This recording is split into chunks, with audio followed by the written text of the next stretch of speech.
Hey everybody, what's up? It's Chase. Welcome to another episode of the Chase Jarvis Live Show here on Creative Live. Y'all know this show. This is where I sit down with amazing people and I do everything I can to unpack their brains with the goal of helping you live your dreams, whether that's in career, in hobby, or in life. My guest today is a father, a husband.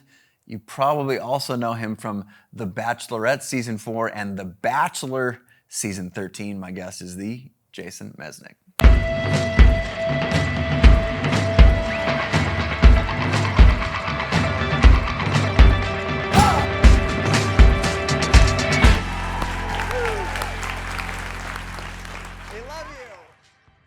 Oh, thanks, man. I don't know how that makes me amazing, but whatever. I'll take it. That's a key word, amazing, in the Bachelor world. Oh, yeah? People play drinking games. Around amazing? Yeah. How many times a person said, you drink every time the Bachelor or Bachelorette says amazing, which is a lot during a show. I'm not in the Bachelor. What is it called? Bachelor Nation? Yeah, me neither. Yeah, that's weird. Yeah. It's cool, but I know nothing about it, and I know you personally, right? Separate from the show. We'll try and get into how we know one another, because I don't actually remember the first time we met, but maybe it was at a former filming of one of these things. Mm-hmm. I wanted to have you on the show for two reasons. One, because I think you're wildly good looking. We have your beard is so much better than mine. Yeah. It's like darker. Got some Jewish in it. Ish. Rosh Hashanah. Happy Rosh Hashanah. Thank you. Thank you. No, there's two sides of a similar coin that I want to explore, and we can go in it wherever we want to go. Of course, we're gonna cover 1,000 miles as we do in these interviews. And you can ask me whatever you want to ask me. You asked me before we started. Jason's like, I want to ask you some questions. I'm like, all right, whatever. I want the mic. You got it. You got the mic whenever you want. You grab it. I think from folks at home, we got creatives and entrepreneurs, people who are finding their way in the world, and as I said in the intro, pursuing their passions, whether that's career, hobby, or life. And I think that folks at home will look at someone who has celebrity, I'll say relative celebrity, because they've been on television, widely known, you're recognized, I've been out with you before, and I think that's interesting. It's curious. People are curious about that. How did you get into it? Why? What motivated you? All that stuff. We're going to cover that. And then I think what's fascinating is that a couple times I've gone out for food or coffee or beers or whatever, and what I find interesting is that you're just like all of us. We're all trying to build a community of people around our passions, our hobbies, things that are interesting to us. In your case, professional around real estate and family, and so kind of we're all in this together. So those are two sides of a similar coin. And how does your celebrity affect that positively or negatively? And all your viewers should know I bug you to sit down with you to pick your brain about this stuff.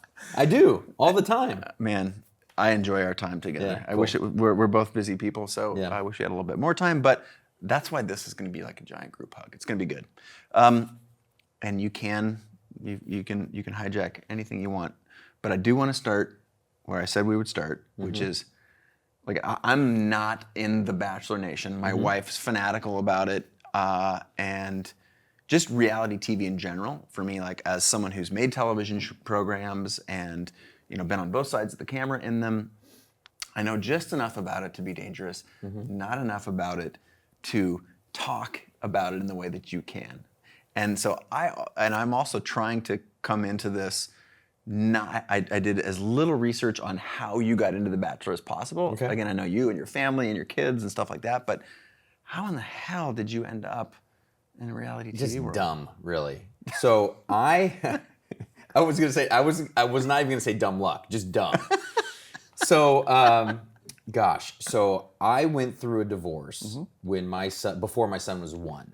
And I remember I was Ty before Ty's 13 now. Okay. So I was flipping through the channels, and it just I didn't watch The Bachelor, but I was flipping through, came on The Bachelor, and somebody that I knew, it was the last episode. On the last episode, the guy proposes to one and rejects the other one. Okay. He was rejecting a friend of mine. Oh, wow. And I didn't know that. I didn't know she was on the show. She had moved down to San Francisco years before. And I literally right away go, how the hell did you end up on a reality show? I texted her right away. She's like, I'm in the middle of everything. I can't tell you anything. So I went online, literally submitted to The Bachelor and Survivor. I really wanted to do Survivor. Like. So hey, Bachelor Nation, you were second choice. Yeah. I mean, more than anything, I wanted to be like the next version of Rick Steves.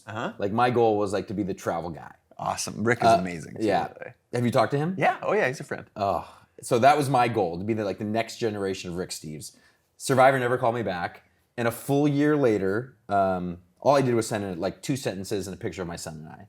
Okay. A full year later, I get a call back, and it was before really cell phones. I had a voicemail at home, and it was somebody from the casting production team, and just said, "Hey, like, we like your story. Like, can you send us a 2-minute video?" And then it just took off from there. I made a video.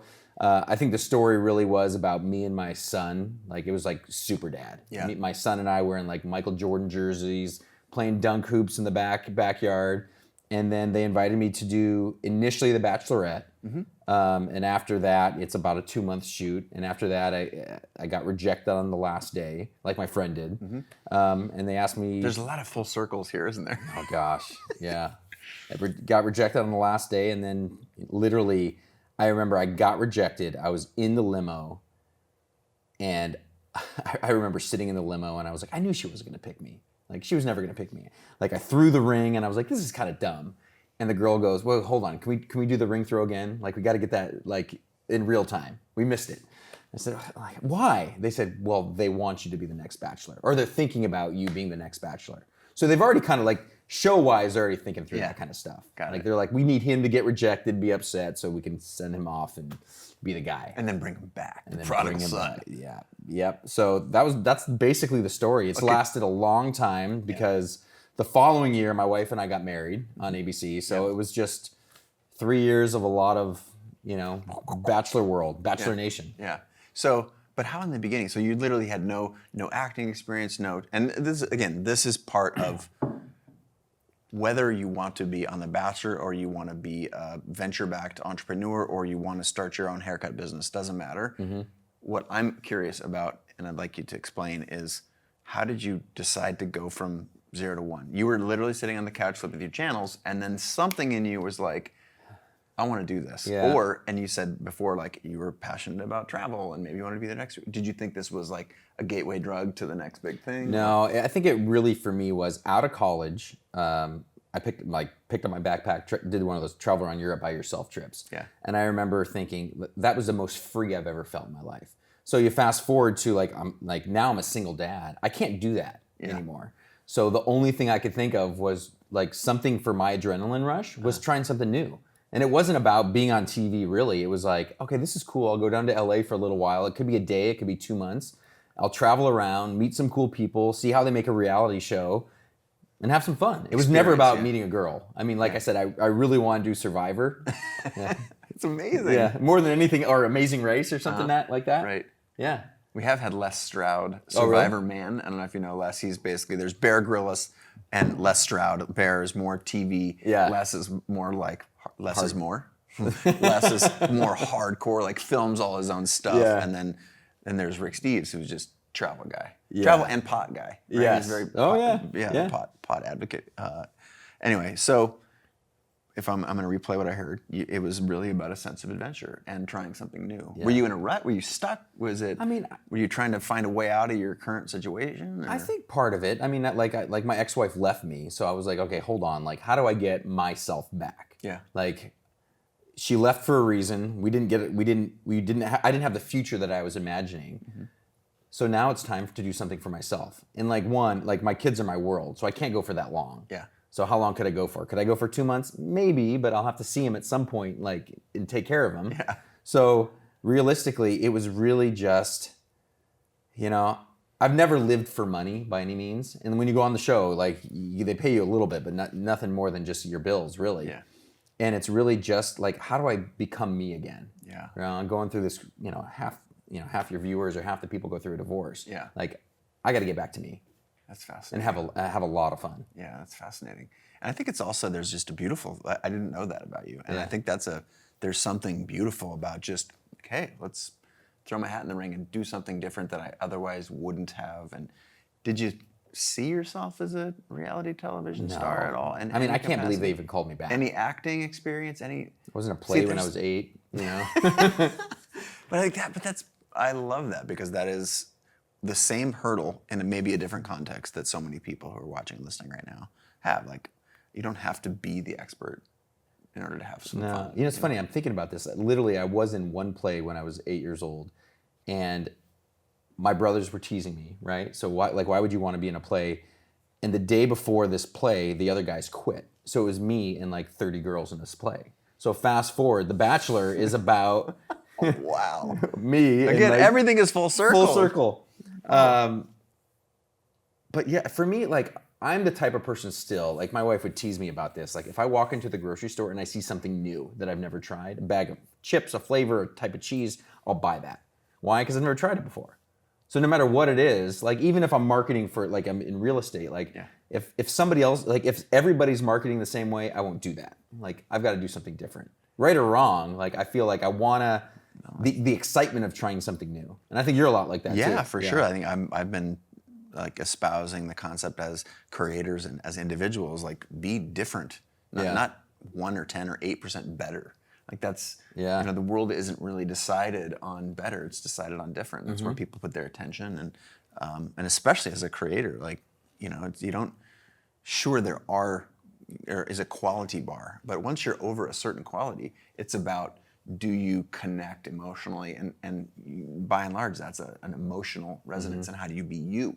Like you said, getting back to you. So, well, let's go. This is, I think, as I said earlier, I know just enough to be dangerous, not enough to be you, about how television is made. I've personally made shows and been on them, but nothing that has to do with reality. That is not in my universe whatsoever.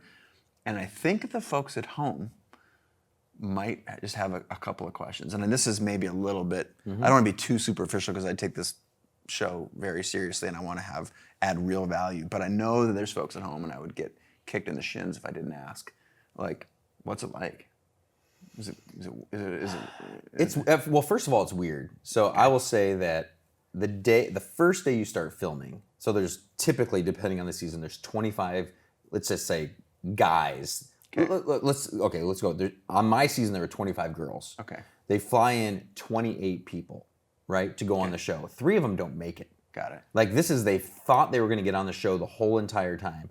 And the day of filming, they're like, "You're not going to get put a the dart in limo." your neck. You're like, well, 3 don't show up. Well, it's because realistically, it's because like they weren't good enough for camera. Yeah.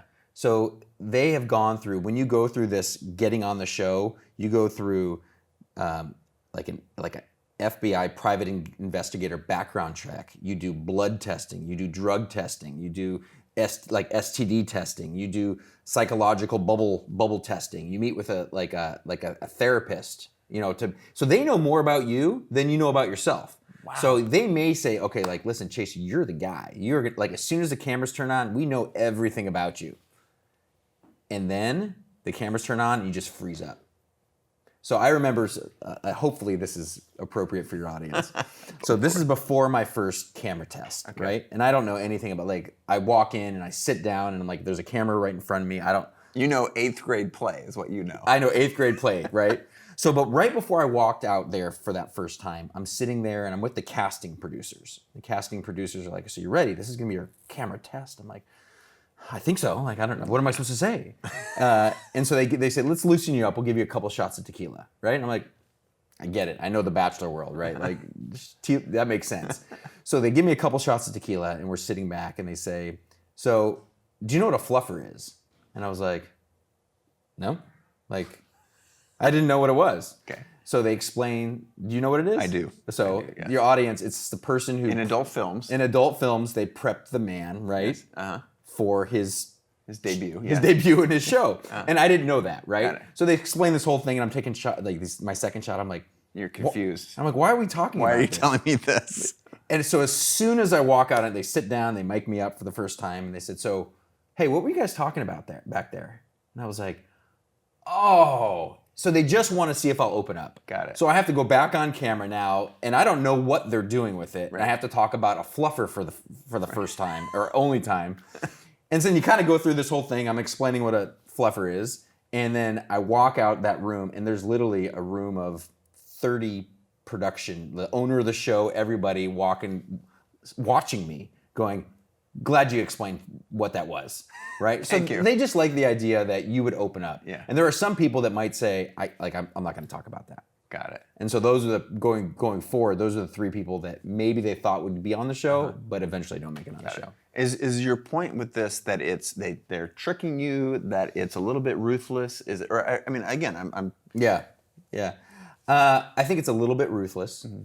There's especially, I think things may be changing now. So the alcohol is, I can't speak to other shows, right? But the alcohol adds a lot. Yeah. So you might be sitting down and like for dinner at a certain night, and this is off camera. They might say, okay, what do you guys want for dinner? And don't forget to put, like, we'll get any alcohol you guys want. So they'll bring teriyaki chicken and they'll bring like 4/5 of vodka, right? Because they want you to open up and be relaxed and cool. Yeah. So I think there's that piece of, it's unknown for sure. They're not seeing that's your your well. And they want people to be loose and relaxed. So there's that piece, and then there's the piece of like weird. Right. Is that weird? Oh yeah. Okay, I guess you started off by saying it's really weird. It's I mean, like then there's the other piece of like, if we're sitting here talking about photography, right? Like I'm interested in photography. I just bought my first camera. I'm going on a safari. A producer would come in and say, no, Jason, like, you need to sit down and talk about how many kids you want to have. We don't care about photography. Our audience doesn't care. Sorry. Our audience doesn't care about photography. Our audience cares about how many kids you want to have, where you want to live. Like, I remember sitting there talking about Michael Jackson. Like, I was a big Michael Jackson fan. Still am. And the producers come in and go, no, like, this is dumb. Like, we got to talk about kids and future and that kind of stuff. So you can talk about what you want. They'll interrupt you or cut it out. Wow. Yeah. It's all about getting married, having kids, making babies. Programming you aligned with the interest of the show. I think that's fascinating. So is it really, do you have a problem with the concept of it being called reality? Do you think it's changing since then? God, I think yes, I think it's changing. I remember the first person that I met when I walked on set the very first day was somebody from a story department. Okay. I was like, He's like, hey, my name's Ryan. I'm in the story department. I'm like, you're what? Whose story are you telling? And, some of it makes sense because they have a show arc that they have to explain. Yeah. And I guess that makes sense. But realistically, they know exactly what they want to tell. Yeah. They know that, like, Jason, you're the single dad. We want her to learn a lot about you. We want you to get hurt at some point. Like, we want, maybe there's romance. I don't know if we care about that. But, like, we want you for the next guy. So they already see that kind of show arc. And every single person has their own story that they're, why they got brought in or whatever. Yeah, and the Bachelor or Bachelorette, the guy or the girl, is just there to host, really. Yeah. Like, they want somebody who can have a decent conversation with 25 different people. Got it. It's amazing how manufactured it is, and I think Yeah. that's part of, whether that's why I was asking about reality as the title of that genre. I think, well, now it's unscripted, of course. That's unscripted television. That's the new, I mean, I really have trouble watching it now because you know so much. People want to talk about it with me, and of course they do. But if they ask me if I watch it, I'm like, I know too much. Totally. I struggle to watch, even films. They got to be great films because I'm like, okay, the boom's right there. Like I can't unproduce it in real time in my brain and know what's happening. But can you enjoy watching films though? If it's a great film. Okay. Because if I can get lost in the story. Awesome. Is that what makes it a great film then? For me it is, yeah. For story and emotion. Sometimes, and I can lose myself in an amazing character. And but I think the concept of just knowing a little bit too much about how the sausage is made. I think the one question people always would ask is like, when you're the Bachelor, do they make you keep the crazy girls around? Right? And you're like, well, of course. Like their theory is like you walk into a bar and there's 25, guys or girls or whatever your preference is, and you're going to be attracted. You might like 2 or 3 of them, right? And so their theory is like, as long as you keep your final 2 or 3, like let us play with the rest. I remember there was one girl early on I really wanted to keep around, and they said to me, "Are you gonna keep her long term?" And I'm like, "Are you gonna marry her?" And I said, "No, but she's really cool." They're like, "She's not good for TV." Wow. Oh. Fascinating. All right, so there's for all the folks who there's the Bachelor stuff. There's the superficial stuff that I think is interesting. Now, what I think is what I would like to explore more deeply is how has again, this goes back to what people want in life. So whether the folks who are listening or watching, like, I want to have, my career as an author, or I want to be a screenwriter, or I want to do whatever. And I think sometimes it's different than what it looks like from where you're standing today. And like, oh, as soon as you get there, like, I didn't know this is what I wanted. I wonder if it is what I want and what I didn't. And there's also, I believe, okay, once you have a certain amount of status, be that financial status, social status, celebrity, our culture is clearly obsessed with celebrity, that everything just opens up. I've talked to people that say, oh yeah, well, if I just could make $1 million or get my first big campaign or whatever, that everything's gonna open up. So I believe, knowing what I know just a little bit about you, that you've had some experience of that, but I also believe that there's probably some ways that it hasn't. So you tell me, along the lines of that thread that I was just pulling on, how has it changed? Did your world open up?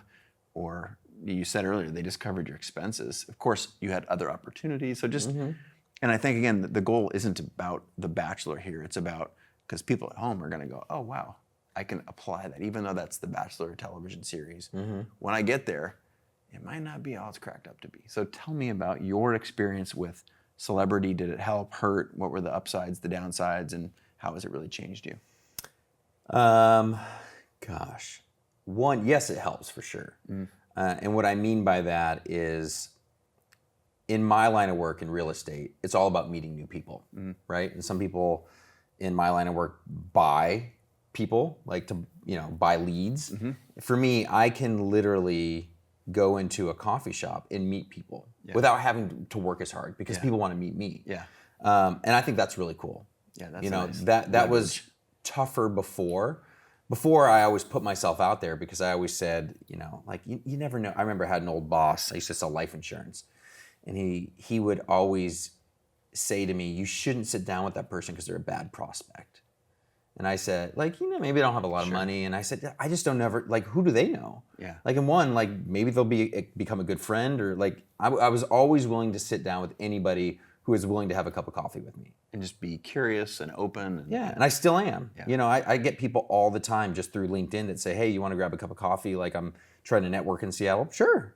Let's just schedule it and we'll go do it. Yeah, it's cool. So that has changed, one, kind of the business part of my life. Yeah. We do get a lot of freebies. I mean, we still get to travel and do that kind of stuff. Yeah. You were just on GMA last week. We were just in GMA last week. That's Good Morning America, for those of you who are in the international audience. And we had this awesome free trip to Turks and Caicos last year. We get some of that stuff too. Yeah. Which is really, we're really fortunate for that. Sure. But I think overall, it's a really good thing. I mean, I think there are times, I remember in my business now, I was working with a client who was looking for a house. We were looking for about 6 months. And all of a sudden, he stopped responding to me over a weekend because he was going to think about a house. And I called him up on Monday and I said, hey, what were you guys thinking about over the weekend? And he said, so we're going to buy it with somebody else. I said, well, gosh, we spent a lot of time working together. Why? He said, I just thought you were too famous. And I didn't know what that meant. He said, I see your face and I see the things that you do. And I said, I'm here 99.9% of the time. So that happens very rarely. Yeah. But I take the bad, obviously, with the good. So if that's going to happen to me once a year or every other year, that's fine. Right. But it's also a learning experience for me of I got to make sure that people that I know or care about or I work with don't feel that way. Yeah. It's important. So is there, I think I want to keep pushing this just a little bit. I think, how about the concept of sort of making it? And again, making it, whether that's you were on primetime television for 20 weeks or however many it is. Did you have a sense of all right, cool, I can stick a cherry on top, or I can stick the flag in the thing, or is it never over? I think that's... Yeah. I know what you mean. Yeah. I don't think it's ever going to be over. Yeah. I love building and creating things. I don't feel like I'm the creative person. Maybe you are. What do you mean? Yeah, you got it. But that's why I always ask you, what kind of content should I do? What's the content that I'm trying to present to people? But I think I know, so going from the first thought I had coming back from the reality TV experience was all these people that work in the TV world really smile a lot more than people that are in the insurance world. Like people like what they're doing. They may not want to be like, I did learn most people that are producing and directing reality TV don't want to be doing that. Yeah. They want to be just doing something they're more passionate about. Yeah. They're doing this as a stepping stone Yeah. to feature films or something. Something like that, yeah. But I do remember thinking people really enjoy what they do. So I came back going, okay, now what do I love? Like I didn't love selling life insurance. I knew that. So what is it? So I spent, gosh, a good 5 years trying to build my own thing, right? And one of the things was it was a startup in the single parent space. That didn't work out because it was much more of a nonprofit. And then I started a kids' footwear and apparel company, which was really cool. But I learned a lot about myself that like I was really controlling in my first business. And it was hard for my partners, and they were down in the Bay Area, and luckily it's flourishing down there now. Yep. But I'm up here with my family. Yeah. So and real estate was something I was always passionate about, and it works well with my lifestyle. My wife is, she's in morning radio, so she's here on KISS, right? Yeah, she's here in local KISS station, so she leaves every morning at 4. So I've got to be Dad. Mr. Mom every morning. That's amazing. Which I love. Yeah. Like I wouldn't change anything about that. I've seen you with your kids. You're so good. Yeah, It's fun. and my kids are my world, right? Daddy Donut Daughter Day. Yeah. Right? Donuts with Daddy Donuts every with Friday. Daddy. That's right. Yeah. Donuts with Daddy every Friday. Yeah. So I take my daughter and sometimes her friends and whatnot. We do donuts before school on Fridays. I love donuts. Yeah. Oh, who doesn't love donuts? Oh gosh. So sorry to take you off track, but you feel like you were able to build your own thing. And I think I'll always be like, even now, sitting here now, I love what I do in helping people buy and sell homes. Mm-hmm. But my mind goes, how are people going to do that in the future? I mean, people know of Zillow and Redfin, like that's fine. Yeah. But nobody's figured it out yet. Yeah. So the way my mind works now is like, how do I think, for example, real estate lacks transparency, and I intensely dislike that. Yeah. So so my mind right away goes, how do I fix this world of real estate? I don't know yet. I want to figure it out. Yeah. I hope I do. But I'm not sure how I'm going to do it yet. So that's where there's always going to be something for me. Yeah. I think that there's also, and I'm trying to dispel a myth, I think, through, and you're helping me just through simple stories, that it's like there isn't a, like, okay, cool, once I do this, I'm on the Bachelor or the Bachelorette, or once I hit 1 million followers, or once I, get that first funding check from the venture capital, that I will have made it. I just don't know. That's just not true. I think that's fundamentally a myth that popular culture at large believes, like, oh, dude, that guy's got it made, or she's figured it out. The reality is we're all trying to figure it out all the time. Yeah, I think everybody is. Mm-hmm. I mean, you know some really interesting people, and you'd know that firsthand. For sure. I've got a good friend of mine that is one of the most brilliant people that I know. He started a company called Seattle Genetics, fights cancer, right? Amazing. He's got a $12 billion market cap. He's got more, his team and his money do more than I could ever imagine. And he's just trying to build more and more. Yeah. Like he's never going to stop. I think that there's, that on two sides of the same coin. It's like, there's something to learn from that. Like pace yourself, and how do you continue to, that's what I liked when you opened the show with. It's just like, I love doing new things. I think that's really healthy and provides sort of a bedrock for personal growth and development. There's also, we got to try and nip this in the bud. I think it creates a lot of suffering culturally. Like, if I could just get, fill in the blank, then I will be happy. I think what is, what I'm hearing from your story and what I want to emphasize is, sort of like gratitude and joy with what you have creates happiness. Happiness is not a thing that you get and then you're happy. I think that's a very interesting point. I mean, there's a couple people in my work world right now that are going through some health stuff. Yeah. And even today, something came up, and he responded to me. He said, "Just love your family," And he's very successful in his work world. Yeah. So like, you can have all this stuff in your work world, but like, just remember what truly makes you happy. I always wonder. Fast forward to when you're on your deathbed, right? What are you gonna think about? Yeah. Like, what is it? Like, my guess is it's not gonna be a house or a car or something like that. It's going to be your loved ones, right? Or maybe the impact you had in the world. something like that. For sure. And I think they've actually done a lot of studies that say like, what do you care about in your final moments? And I don't think anyone ever said like, I really wish I worked a lot more. Like, I don't think That Ferrari was sweet. Yeah. So let's go back to a point we talked about earlier about being different, not just better. And again, I'm using the lens of the show, which is a lens that very few people, 0.0000001% of the population gets, but that's part of the reason I think it's fascinating. But I'm inspired by people who go against the grain, who do things a little bit differently. Again, I know this secondhand, and I remember the fervor when it happened, but you did something that had never been done on The Bachelor before, right? You were gonna marry somebody, and then you basically rescinded the offer. And That's a nice way to say it. Yeah. So, what was that? And again, we're using this show to think about a larger concept. But was this your move to be different, not better, or was it you were following what everybody else wanted? Because this is a really popular theme for people on the show.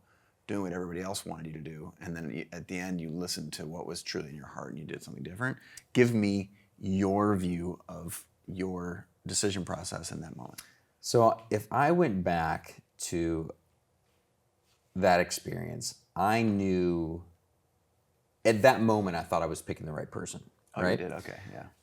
But I never wanted to propose. So the show ends and here's the ring and like we're gonna get engaged when you really don't know the person very well. So I remember a couple days before the end, I said to everybody, like, I'm not proposing. Like, it's just not like I've got a son. We've got to get to know each other. Like, let's take this to the real world real quick. And I remember the owner of the show comes down to me and he said, we've tried that before and that's not how it works. And I was like, oh, whoa, like show-wise or real world? Like, he just was not going to allow me to end his show the way I wanted it to, right? Meaning, hey, we're going to date outside the show. Fast forward a couple months, I was right for me that the relationship wasn't what I was hoping. And her and I both, like, she had somebody back home and I wanted to see if the other girl, Molly, now my wife, was going to be a good fit for me. And, kind of just going through that step, like I knew, this is one of my biggest learning lessons. I knew I shouldn't have done it. Could they have stopped me? I probably could have done it. They didn't let me think I could do it. Like the manipulation part was, we don't allow that. But how were they going to stop me if I said, I'm not going to propose? So I go to, like, my gut was right, right? Like when I don't listen to, and I think we all have those internal. This is beautiful. And I didn't listen to myself. So that was the biggest thing, right? And so then I fast forward to, there were from this experience, there were two of the most meaningful lessons for me to learn. So that was the first. The second was, okay, so you want to talk to Molly, now my wife. You can't do that unless you do it on screen, right? And ask her out. And I was like, well, what do you mean? Well, you've signed a contract that says if you talk to somebody we don't allow, it's there's $5 million over your head.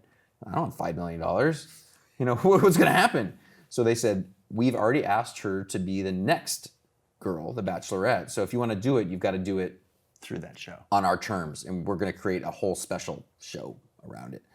So my gut said, this is wrong, right? Like, I can't go on TV and, like, it's going to look bad for me. It's going to look bad for this girl. Like, we'll do this later. But I listened to them again. And luckily it worked out because I got married. But it was a really bad thing for a lot of us involved. It was just very negative. It was great for the show, right? But it was me again for the second time saying, okay, like, this is not right. It just doesn't feel good for me. Like, let's do it. Like, it should have been done away from cameras and whatnot. Yeah. So I think the biggest lessons for me from that whole show TV thing was, I know the difference from right and wrong. Yeah. I did the show, so I think part of the reason I would say I went through with it with Molly in the second place was, I'm not gonna let anybody stand in my way. Like, I've got to do what I've got to do. Like, I wish it wasn't on TV, But if you're going to tell me like I can't go after somebody that I'm interested in because I met her on a show and that's not the way things go, that's not okay with me. $5 million and Yeah, but at the end of the day, like I'm gonna like the reason I went on the show was because I kind of go at my own my own drummer, right? Yeah. The reason why I backpack, like there are people that backpack around Europe, but I think most people are the same way. They're like, I'm gonna meet people when I want to meet people. Like I'm gonna go to a youth hostel and meet interesting people, and for me, that's why I went on the show, and that's why, in turn, it didn't work out with the other girl, Melissa, and then that's why I asked Molly out because like I'm just gonna do it. Like you got one life. Yeah. Like the worst somebody's gonna say is no. Yeah. And people have said that a lot to me in my life, so I'm okay with that. Right, you get used to it. So I'm going to reference a conversation I had with someone else who's been on the show, one of the most famous designers in the world, the guy called Stefan Sagmeister. He tells a great story of he was just building his design business, and he was burning out, and he decided that he needed to take a year off and pursue personal projects and passion projects, and he was wickedly afraid that he was going to lose all his clients. He's like, wait, I just built this, I got this, studio, and I got these clients, and everything's going great, but I know inside, like, if I don't take this year off, it's going to be really bad, and I need to find a way to rejuvenate. Otherwise, I'm not going to have any clients anyway. So he describes feeling that this thing was going to destroy his career, and then what he did is he just leaned in and said, hey, look, this is who I am, and I decided it's like every 7 years, I'm going to take a year off. And this is my 7th year, so see everybody. I'll see you when I get back. And what it did is he actually became known as that crazy-ass designer who every 7 years just says, I don't care what I'm working on right now. I'm just going to and so the thing that he was most afraid of, or that was hardest, or the thing where he was the most different, and everybody told him that this was going to be disastrous for him, was actually the thing that made him well known. And when he came back, everybody wanted to make sure they got to work with him when he was available. So in a weird way, like I'm drawing a parallel between Sagmeister and you, because there's a lot of bachelors out there, and bachelor number 4 is a lot like 6, is a lot like 9 and 13, but you're the dude who like broke the whole system. Yeah. I just wouldn't be afraid. I mean, I know there is fear of rejection. Mm-hmm. Like fear of rejection for Eddie. I'm not just talking relationships. It's like work-wise. To me, fear of rejection in work sucks. Yeah. Like, because that means like they don't like me or they don't trust me or something along those lines. But don't be afraid. Like that's the biggest thing I think that I've learned through my life is like, if it's not life or death, which I hope it's not, that's something different. Yeah. Go for it. I mean, I was almost having this exact same conversation. My daughter started kindergarten 3 days ago. Oh, congratulations. And she was just like super nervous. She's like, I don't know, like I'm nervous. I'm like, you know what? Everybody's nervous, but just smile. Be this girl that waves and smiles.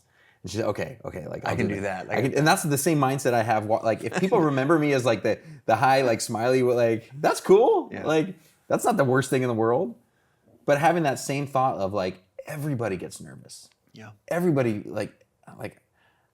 Did you say Riley just have 2 shots of tequila? Yeah, right. And talk about cotton candy. So how did you, like you just said, I think that's very helpful advice. I think especially going through, what you've gone through with the show and lots of career success since then.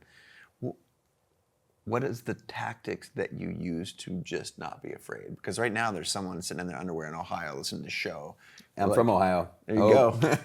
What? But they're saying like, yeah, but dude, like saying just don't be afraid. That's like saying like, always be happy. Yeah. So what have you like deconstruct your own habits? What have you done to manage fear? Oh gosh.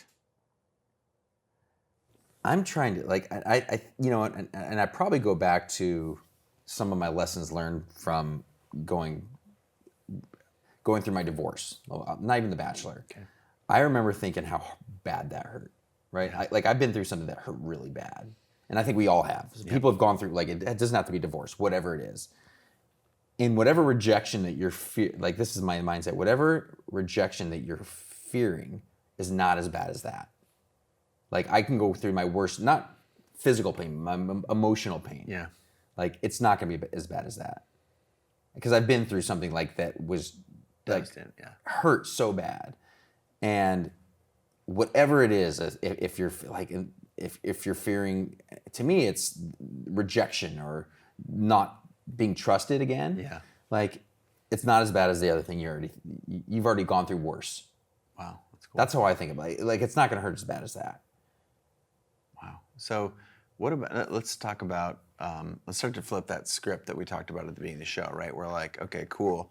There's the Bachelor side of you, the lessons. I think for what it's worth, just recapping the lesson of like, well, just trying new things and all that. That's, I think, incredible. But being attuned to your gut. Yeah, that's a big one for me. That's huge. I think it's huge for me. It's everyone who's sat in this year on this show has basically said, the world is telling me this and that, and I got 50 ideas from everybody who's supposed to be way smarter and way better and whatever.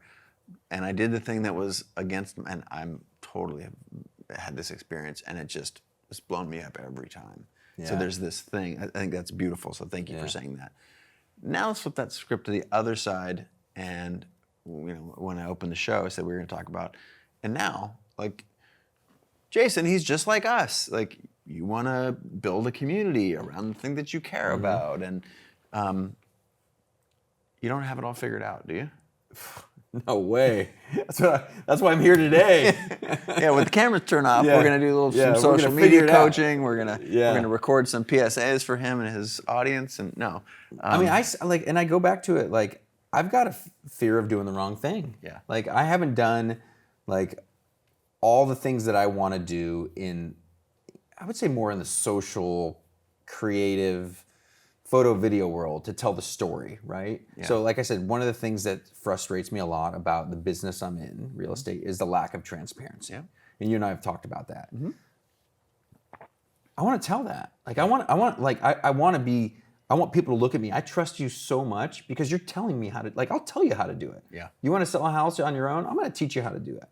I haven't done that. Like, why haven't I jumped forward? We got 3 cameras here. Yeah, we could film this. Yeah, we got 3 film. We got it. We'll do that. So I mean, but I haven't done it. So and I ask myself a lot. So part of it's time. My priorities in life always come my kids first. So I will drop anything I'm doing for work, right, for my kids. So I could blame it on that, but I still have more time. Yeah. And I put my clients right up the top with my, so it's probably my kids and my wife, and my clients. And so those take up most of my time. Yeah. I just don't make enough time to do that. Why not? It's important to me. Yeah. But I haven't figured it out, and I still haven't done some of this stuff. Like, I've tried and I've failed a lot on some of the video projects I've worked on. Like, I watch them going, I'll rewatch some of my video projects that I do on my own and wonder who would ever watch this stuff. It's so bad. They're so bad, like bad content, bad editing, bad hair and makeup, bad everything. We're going to fix this. Mm-hmm. We're going to fix it. Let's fix it now. And I'm sure there's someone out there who's listening who maybe can reach out and give you a little help if you want. And I'm always here for you, man. But I think that just on the concept of that you're, again, someone relative celebrity, you're supposed to have it all figured out. You're just like us, trying to figure it out and building something from scratch, basically from scratch. And you'll be able to leverage a lot, like you said, relationships, and people will come up to you. And if real estate's about meeting people, all those are great things. But at the end of the day, there's still things equal work that you're not doing to get it done. And so everyone at home, you can just rest easy, right? Yeah. Jason's just like you. Yeah. We're all trying to figure it out. I mean, you've built this really cool company. Right? Here I am. Look at the dark circles in my eyes. I'm just trying to figure it out. Yeah. I am. I'm just trying to figure it out. And the last thing, that's one of the things that I'm most passionate about the show, is like, if anybody learns anything from this, it's just like, we're all trying to figure it out. No one has the system. Nothing is for sure. Nothing is like, whatever is on rails is only on rails temporarily.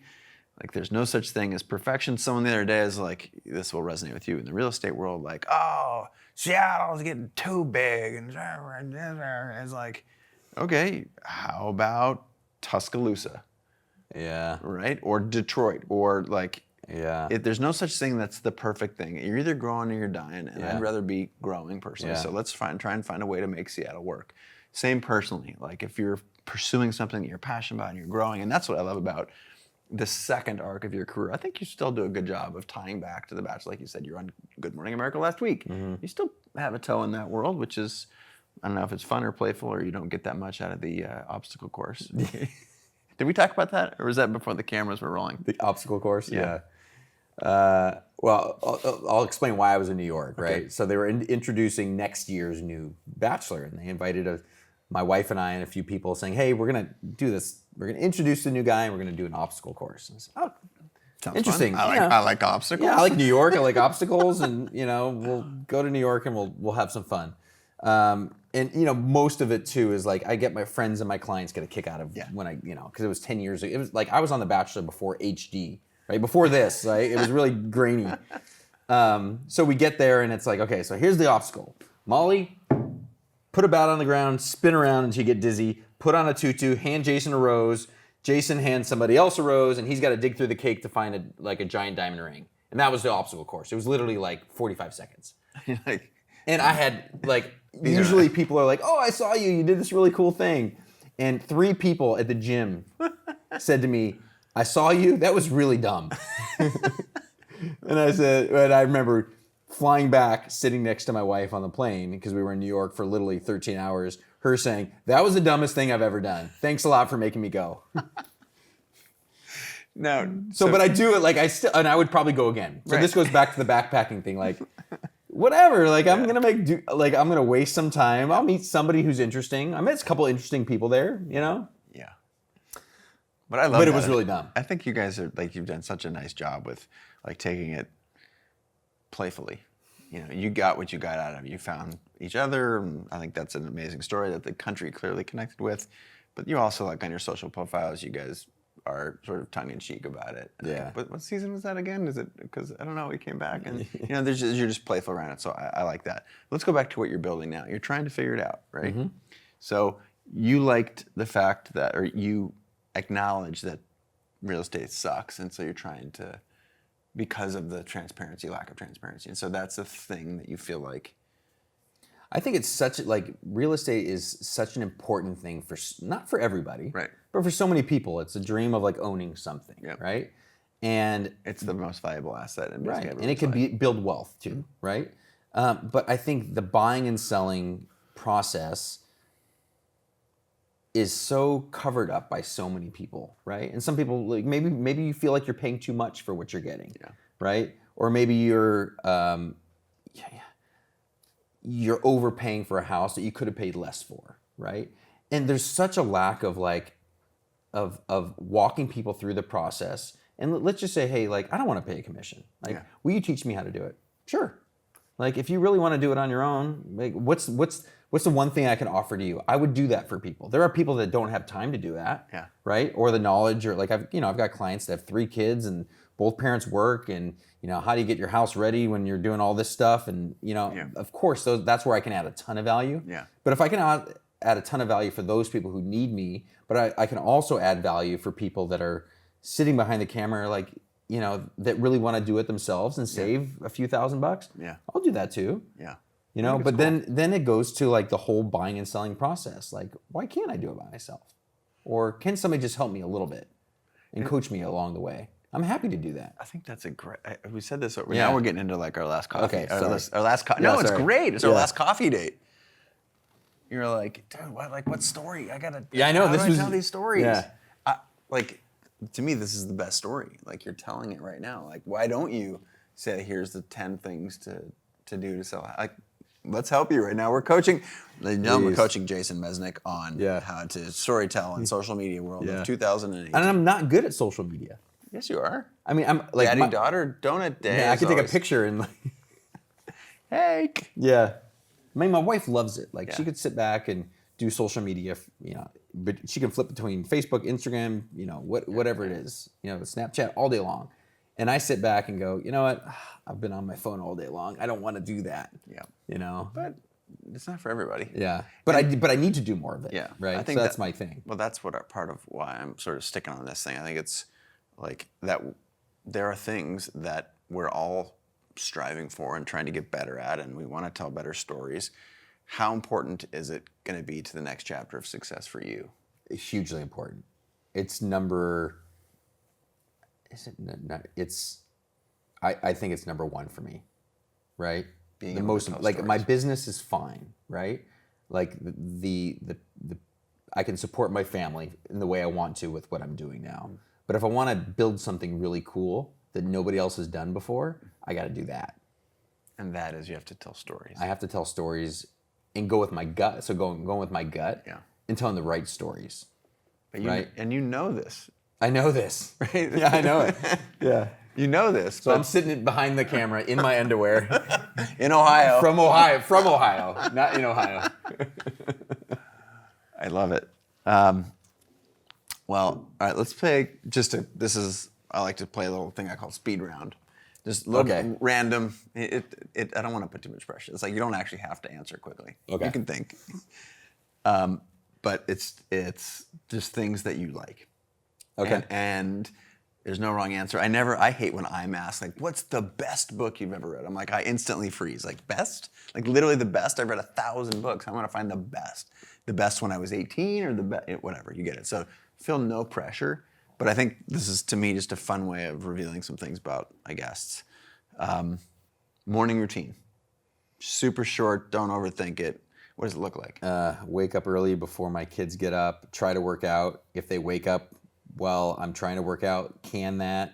Hang out with them, get them off to school, then go work out. Yeah, and I do work in between then. Yeah. Like I'm in real estate, I'm always kind of in between, but I check my email and all that kind of stuff too. Got it. Night routine. Hang out with my kids, get some work done, try to spend some time with my wife, go to bed. You guys always eat in because you got kids. We always do. Like, I mean, we eat early too. So most people eat at 7. We eat at like 5:45.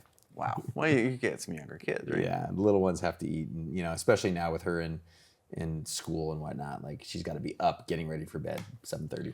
Clearly, you stay fit. You mentioned working out twice. What's your workout? It depends. If I'm at home, I've got a treadmill and some light weights, and I'll have an app that I just follow. If I can get to the gym, it's the Beachbody, whatever. It's like they've got a million workouts. P90X. Well, I don't do that. I've done that before, but it's the same company who does that. Oh, okay. So you could just pick like a tamed down version of that. Got it. I do, in the last couple of months, have been going to Orange Theory a lot. Interesting. So I've been, it just changed this week because my daughter's going to school now. Now it's like I can't go to Orange Theory as much. Got it. So now it's much more at home. Any mindfulness, meditation, prayer, visualization? What's your mental game? No prayer for me, but I do have a Headspace app. Yep. And I take 10 minutes every morning. Sorry, forgot that. Yeah, no, that's cool. Yeah. Take 10 minutes and just like sometimes I sit up, sometimes I lay down. Like before the kids are up? Yes. Yeah. I try to get up hour and a half before the kids get up. So what is that? What time is that? Depending on 5:30. Okay. Yeah. So I try to give myself, if I can, like I usually think kids are up by 6:30. Sometimes they're up earlier. Hour and a half on my own. Great. Just to be me. When you say just to be me, does that? Yeah, it's just like if I have my Kindle out, so I don't always read. Yeah. I think I will read, but sometimes in the morning I don't want to read. Yeah. But it's mindfulness app, reading if I can, working out if I can, and getting some work done before the kids get up. And then night routine, you talked about, do you have any like sleep aids that you use, or are you a good sleeper or not a good sleeper? I'm a fine sleeper now, but when I went through my divorce, I took like sleeping aids for 2 or 3 years. Wow. Whatever was like over the counter stuff. Yeah. So I cut all that out, and now it's just, sleep when I can. And let's talk about your relationships. So your relationship with Molly, you have 2 kids, one from a previous marriage. Riley is one you share together, one new member of the family. Ty still lives at home? He's with us half the time. Half the time? Yep. Got it. And how do you guys get some time alone? You guys? That's probably the hardest thing. I mean, and I do, I remember Molly said that when we first met before Riley was born. It's like, you put everything into your kids. And I'm like, no, I just can't, like, I don't know how not to. Yeah. But Molly and I probably could do more for ourselves. Like, we don't go out on dates as much as we should. Probably go out once a month on a date.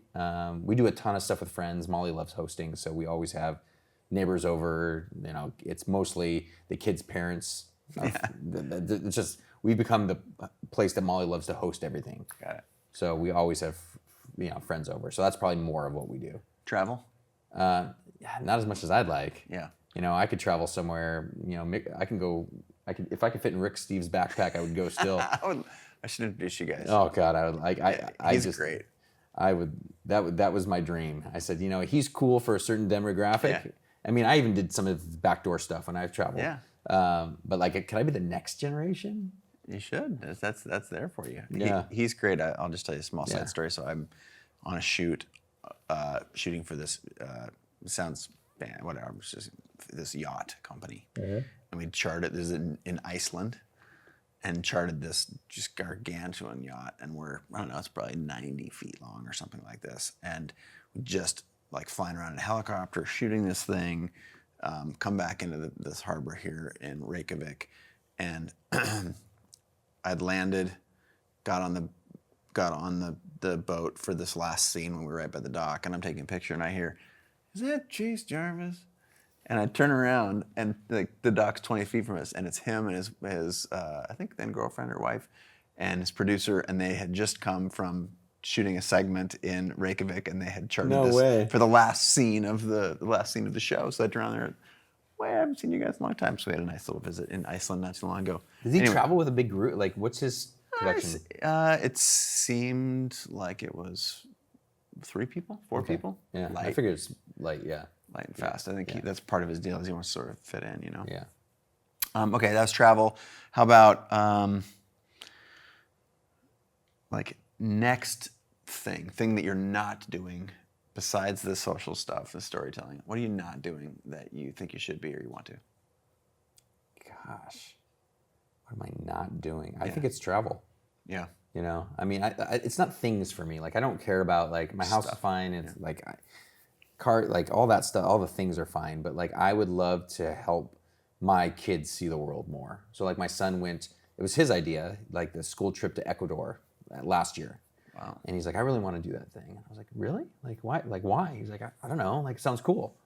And so he's starting to think that way. But for me, I would love to. It doesn't have to be super educational. It's just more cultural, I think. Mm-hmm. Start showing my kids and letting them experience different cultures in the world and that type of thing. That's what I think I'd love for my family. Something. Well, you're a very public person. You've had your life basically unpacked on television. What's something about you that people would be surprised to find out? Surprised? Like, I know that you love donuts, for example. Yeah, I know that you love donuts, but I mean, maybe there's something else that's a little more substantial than donuts. Oh, gosh, were people surprised? I'd be like, I had no idea. Gosh, I don't even think it's anything Doesn't have that to be. I do, but it's more of like so I go back to there's a photo I think about that when I was little, I had a lazy eye. Okay. Right. So I crossed in, and I had a patch to correct it. Right. Okay. And so I think about that, and I think about like little kids are wearing glasses now. But that picture, there was one picture of me taken, like I had this lazy eye and I with this patch on, and I was 4 years old, and I had like this Superman remember underoos? Oh, of course. My Superman underoos and preschool picture. And every time, like if I was dating somebody, I was growing up, or a girl that I like would come over, my brothers would tack it up all around the house. So, but I'm just like, when I think about like people think of me as like this bachelor, guy that like was able to do all these things. I wore these giant glasses, had braces, big space in my teeth, like just be like. Doesn't matter. It doesn't matter. It doesn't matter. None of that matters. Awesome. It's kind of a weird place to end, but it's also I don't know if that perfect. like that doesn't really like I don't like I am who I am. Like I don't feel like I can't think of anything that people really don't grasp of who I am. I feel like I'm very transparent. I'll go with the friend Tim Ferriss. He's got a great podcast. It was just on this show and on Creative Live on Monday. What day is today? Tuesday? Yeah. Was that yesterday? Dang, that was yesterday. That feels like a long time ago. And he's got a question he loves to ask on his show, and I'll just ask it right now because it's appropriate. So if you could put something on a billboard and make sure that everybody saw it, what would it be on that billboard? About me or about anything? Anything.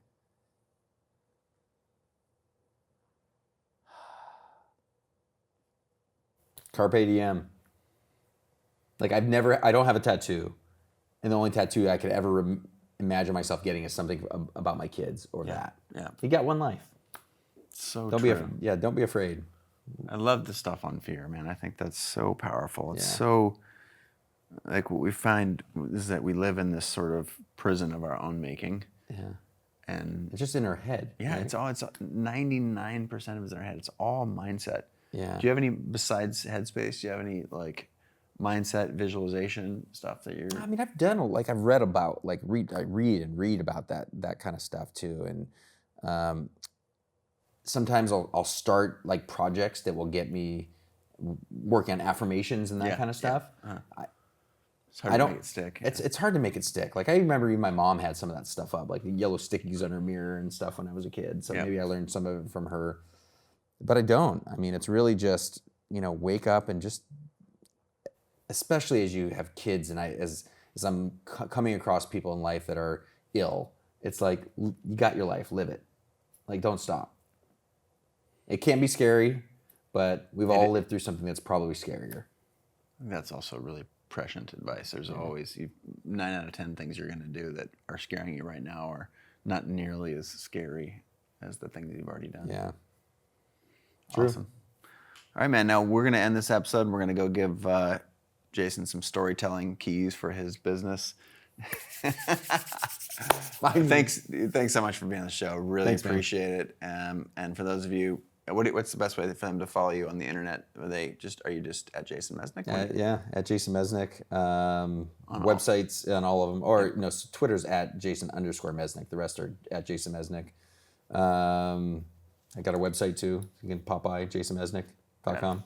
Sweet. Is that more work or more personal? It's both. Yeah. I do a little bit both. I mean, my work world, that's the thing about like my work world and my personal world just collide.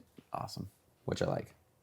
Same here. All right, everybody. Signing off for another episode.